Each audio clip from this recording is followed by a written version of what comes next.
I've read a lot of personal finance and investing books in my life, but no book comes close to having made the biggest difference in my investing strategy than this book, The Simple Path to Wealth by J.L. Collins. Am I not only a big fan of the book, but also a big fanboy to the author as well? So much so that my wife and I flew to England to meet J.L. Collins in person.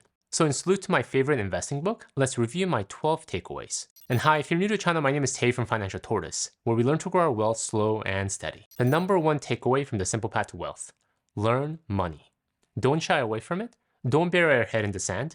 Don't think it will just get better with time. Since money is the single most powerful tool we have for navigating this complex world we've created, understanding it is crucial. If you choose to master it, money becomes a wonderful servant. If you don't, it will surely master you. Money is a scary topic, especially if you didn't grow up talking about it with your parents. There are so many big words, seemingly complicated math, and confusing terminology. However, that doesn't mean we should shy away from it. Just as J.L. Collins mentioned, money is one of the single most powerful tools we have for navigating this complex world. Many of us know too many individuals who allow money to master them because they chose to bury their head in the sand when it came to their finances, just praying and hoping that things will work out. Somehow they'll have enough money to pay the rent, enough money to buy food, and in the long run, retire. But no hope and wishing will resolve our money issues if we don't take the time and steps to learn it. And this book shows that learning the basics of money is not hard. If you can just take a few days to read this 250-page book, you'll know more than 85% of people in the world regarding money. The number two takeaway from The Simple Path to Wealth: when it comes to money, freedom is the ultimate goal. Money can buy many things, but nothing more valuable than your freedom. So what do we want to learn more about money?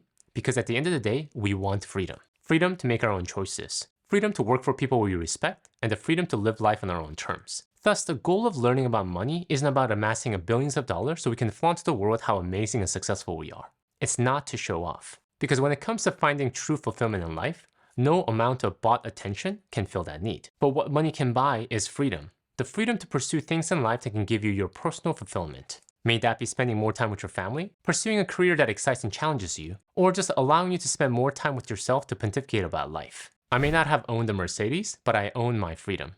Freedom to choose when to leave a job, and freedom from worry when the choice wasn't mine. A quick interruption before we move on. If you haven't yet downloaded your free copy of my 10-step guide to securing your family's financial future, I highly recommend you do so today. Not only is this a great free resource for your financial journey, but you'll also be joining my email newsletter. Newsletter where you can connect with me directly, as well as be the first to know regarding any new services or products I plan on offering in the future. Please go to my website at financialtortoise.com and download your free copy today. I'll also have a link in the description below. Alright, with that said, let's get back to the video. Number three takeaway from The Simple Path to Wealth: the importance of controlling our lifestyle, or more specifically, lifestyle expenses if we want to buy freedom. J.L. Collins shares the parable of the monk and the minister to emphasize this point. Two old friends meet after many years. One has become a humble monk, the other a rich minister to the king. Looking down at the monk, the minister says, "You know, if you could learn to cater to the king, you would not have to live on rice and beans." To which the monk replies, "If you could learn to live on rice and beans, you would not need to cater to the king." The ability to buy our freedom starts not from our income, but from our expenses, our lifestyle expenses. It doesn't matter if we are making $400,000 a year if our expenses are $500,000. We will always have to cater to our king. It could be our boss, our company, and our job for the rest of our lives because our expenses are too high. However, we can manage our lifestyle expenses and learn to live on less. We have flexibility. So before we spend our energy trying to make the most amount of money possible, let's first take a look at our expenses. Track how much we're spending monthly on rent, food, and other lifestyle expenses, and have an honest conversation with ourselves. Is this lifestyle helping me to achieve financial freedom one day, or am I enslaved to the king? The number four takeaway from The Simple Path to Wealth: embrace simplicity. Simple is good. Simple is easier, simple is more profitable. As the title of this book states, the whole message that J.L. Collins is trying to share is that there is a simple path to wealth. The financial media loves to overcomplicate the path to riches. It makes us believe that we need complex investment vehicles, fancy expense tracking tools, and even fancier investment managers in order to join the ranks of the rich. However, the path to wealth is actually quite simple. Spend less than you earn, invest a surplus, and avoid debt. 3 simple steps here. If we learn to live below our income, have the discipline to invest the remainder, and learn to avoid debt, we are surely on our way to financial riches. But this is too simple, right? Can it be that easy? Yes and no. It is simple, but it is not easy. That is why so many people struggle with their finances. Most often, the simplest solution is actually the hardest to implement. Number 5 takeaway from The Simple Path to Wealth: don't accept debt as normal. If you intend to achieve financial freedom, you're going to have to think differently. It starts by recognizing that debt should not be considered normal. It should be recognized as the vicious, pernicious destroyer of wealth building potential it truly is. It has no place in your financial life. Debt is one of the most aggressively sold financial products in the market. We want to buy a home, we're sold a mortgage. We want to buy a car, we're sold a car loan. We want to attend college, we're sold a student loan. So it's easy to assume that getting a loan and having debt throughout our lives is normal. Everyone pretty much has one, so what's the harm of having one myself, right? But if we want to achieve financial freedom one day, we must sanitize our minds of this toxic belief. Debt morphs our mind in some weird ways. Without debt, we look at a car we want to purchase and say, we'll need to save up several more years before we can buy that car. Or maybe we should look at a cheaper, older model. However, introduce car loans into the formula, and we start thinking, oh, what additional features can we add? Actually, why don't we go with the higher end model? The monthly payment only increases by $50. Don't let the idea of debt being normal to cloud your sound judgment. Carrying debt is as appealing as being covered with leeches and has much the same effect. Number 6 takeaway from the simple path to wealth. Marry well. Avoid fiscally irresponsible people. Never marry one or otherwise give him or her access to your money. Think hard about this one if you aren't married and want to be in the near future. Your life partner will have one of the greatest impacts in your life. More than your career, more than where you live, and even more than how much money you will make. You marry the right person and your life will be filled with excitement, joy, and adventures. You marry someone who doesn't align with your life and money values, a lot of pain. I know of too many couples who constantly fight because their money values are completely the opposite. One wants to spend less, the other wants to spend more. One wants to join their accounts, the other wants to keep things completely separate. If you're in the dating phase, make sure to have the money conversation early on. You don't have to be completely aligned with every smallest detail, but at least directionally is a good starting point. And if you're already married, make an effort to have an honest discussion about your finances regularly. Write down and talk about your monthly budget, net worth, financial problems, opportunities, and future goals. It's hard, but it'll only get harder if you don't try. Number 7 takeaway from the simple path to wealth. Avoid financial advisors, or sometimes called investment advisors. Avoid investment advisors. Too many have only their own interests at heart. As mentioned earlier, the financial industry tries their darnest to make money and investing seem complex. So what many people do is turn their money over to these so-called professionals and hope that they'll not only take care of all the complex investing stuff, but also get better returns in the market. I mean, that is what the highly polished investment advisor told them during their initial consultation, right? Want to beat the market? Invest with me. But the sad fact is that most advisors actually don't get better results. And investing is actually not that complicated once you learn all the basic nuts and bolts. It only seems complicated because the financial industry goes to great lengths to make it seem complex. Only when it seems complex can they sell more advisory services, right? You don't need a financial advisor. If you follow the basic advice laid out in this book, you can learn to invest on your own. And also understand, it's your money and no one will care for it better than you. Number 8 takeaway from the simple path to wealth.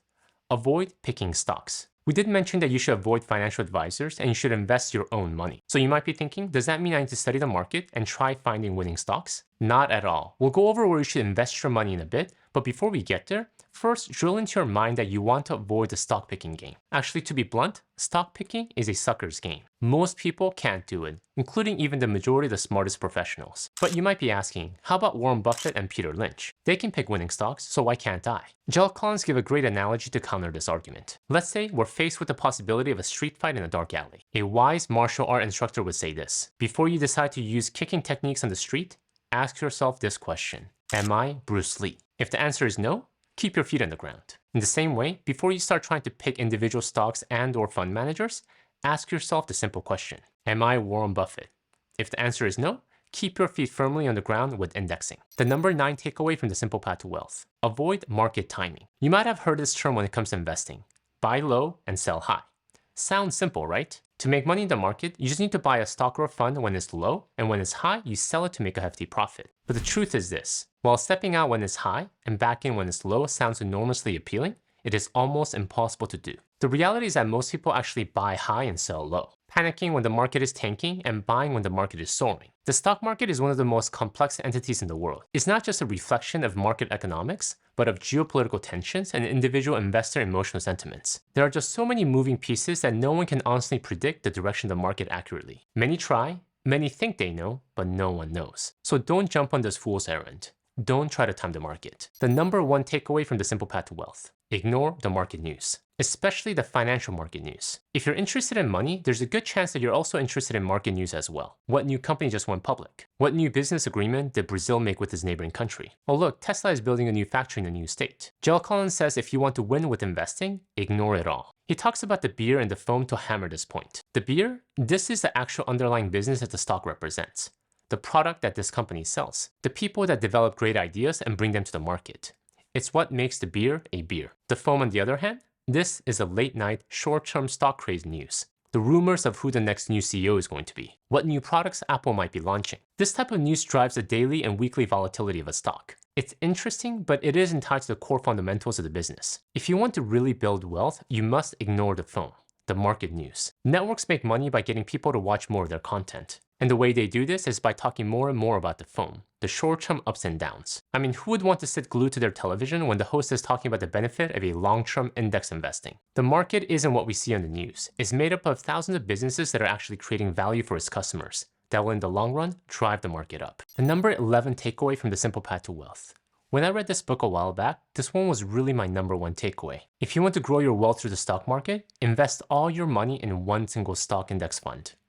The Vanguard Total Stock Market Index Fund, also known as the VTSAX. Stocks, VTSAX, Vanguard Total Stock Market Index Fund. Stocks provide the best return over time and serve as our inflation hedge. This is our core wealth building tool. Here are several reasons why Gerald Collins says we should put all our money in VTSAX and pretty much forget about it. 1. VTSAX historically beats 82% of actively managed funds. You know those funds managed by well-dressed financial advisors and investment managers? They have nothing against a simple VTSAX. 2. VTSAX is much cheaper to own than actively managed funds.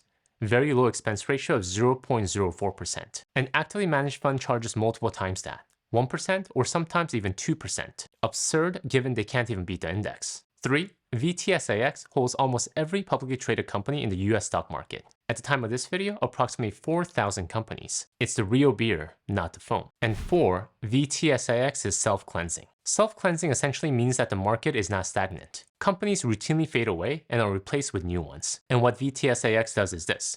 Companies that fail are automatically cleansed out of the index and replaced with new and upcoming companies. The worst performance a bad stock can deliver is that it can lose 100% of its value and its stock price drops to zero. It drops out, never to be seen again. But on the flip side, there is no upper limit to a stock's best performance. 100%, 300%, 10,000% or more. Tesla went public over 10 years ago, and since then have returned a total over 20,000%, and VTSAX owns it. Plus 4,000 other publicly traded companies that are working hard to create value to its customers. The number 12 takeaway from The Simple Path to Wealth. Different investing strategies in different life stages. Specifically, the wealth accumulation stage versus the wealth preservation stage. Gerald Collins advocates for VTSAX as your primary wealth building tool, but he also introduces a bond fund, the Vanguard Total Bond Market Index Fund, also known as VBTLX, to balance out your holding as you get older. For example, during the wealth accumulation stage, you can be extremely aggressive with an investment portfolio of 100% stocks in the VTSAX Index Fund. If you're risk averse, you can add a small number of bonds to level out the bumps in the market.